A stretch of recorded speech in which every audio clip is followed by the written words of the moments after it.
What's up everyone, James here from Lighting Matters again. Today I'm going to take you through a journey and describe the differences between two distinctly different types of LED downlights. The COB type of downlight and the SMD type of downlight. We get asked quite a lot what the differences are, despite the specifications being very similar. So I'm just going to give you a little breakdown, I suppose, on the different technologies, what the abbreviations mean, and what they're going to do in your house. As I said, there's two different types of LEDs that are used for these downlights. The COB, which stands for chip on board technology. This basically refers to this small egg yolk style little chip in here, which has a number of small LEDs connected in series and parallel underneath that sits on a single circuit board and usually under a single phosphor coating as well, to provide the illusion that it's a single point source of light. And then you've got the SMD type of downlight here, which basically has a number of smaller LEDs connected in series as well, underneath a diffusing panel or a diffuser of some description. So this style of downlight is generally used, well, this style of LED is usually used for things like LED strip here. As you can see, they're the same type of LED chips, but they're also used for things like oysters, and anywhere where you've got like a large surface area.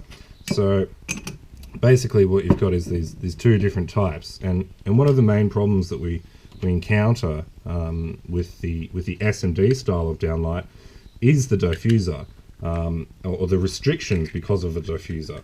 So with a COB style of downlight, you can put optics on these, whether they be a lens or a reflector, and basically this will give you the ability to create certain beam angles. But with a diffuser, basically what happens is you have no optics. It's just a diffuser. So what happens is it becomes quite, you basically have a very wide beam of light. You have no ability to control where the light goes. It's all or nothing. So typically in a downlight situation, what we're aiming to achieve is the majority of light emitted from the downlight directed down towards where you're using the light. So this could be a kitchen area where you're, in your food preparation area, your lounge room, bathroom over the vanity, something like this. And so this is really where the issue comes from, where you're using an SMD style of downlight versus a directional downlight where you're using a lens or a reflector.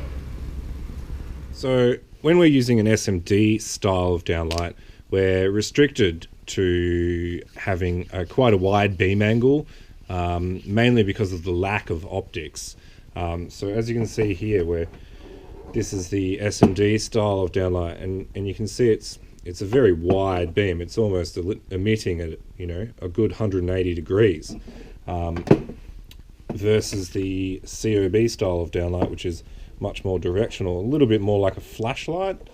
And so this is where the real problems come from in terms of choosing which downlight you want to use.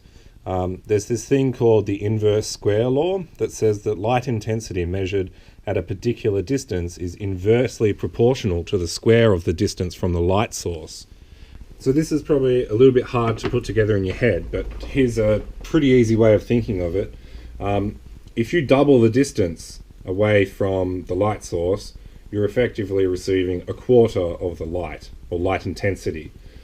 So just from here, I'm going to give you a quick demonstration. So this is the COB style of downlight in a 60 degree beam. You can see it's still relatively quite wide, versus the SMD style of downlight. So you can see that this is even wider again. But if you look at the intensity of light, despite the SMD style of downlight actually emitting more light, the intensity is totally different. And back again to our regular downlight display, you can see the SMD style of downlight here is particularly glary in comparison to the COB style of downlight right next to it. And so now I'm just going to give you a quick demo of the differences in the light patterns. So this one here is the directional downlight. As you can see, there's not really any wall illumination over here. over a little bit for you. So you can see the light pattern actually starts further down here, and this space is relatively evenly illuminated. Now if I just switch this over to the glare monster, you can see that it's obviously a lot glarier, but you also get this quite large arc of light against the wall, but you actually have less illumination down where you use it. So I'll just flip this quickly over, and you can see that that's instantly a lot brighter than the SMD style.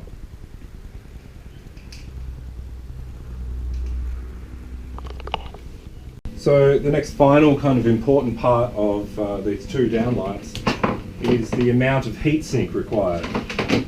So an SMD downlight actually generally requires a significant amount less heatsink, mainly because the heat is dispersed over a wider area, whereas the COB style of downlight generally needs a little bit more heatsink because you've got all those chips packed into one smaller area.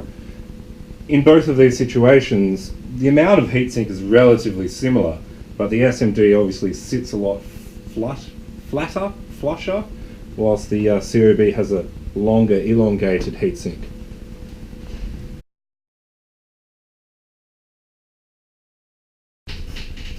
So, which LED downlight is going to be better for your home?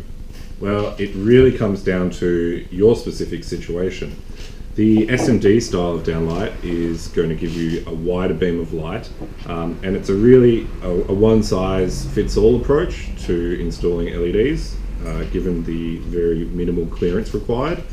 But the trade-off really is you're going to have less illumination where you actually need it at your workspace, and you're going to have a significant amount of glare from every light point in the ceiling.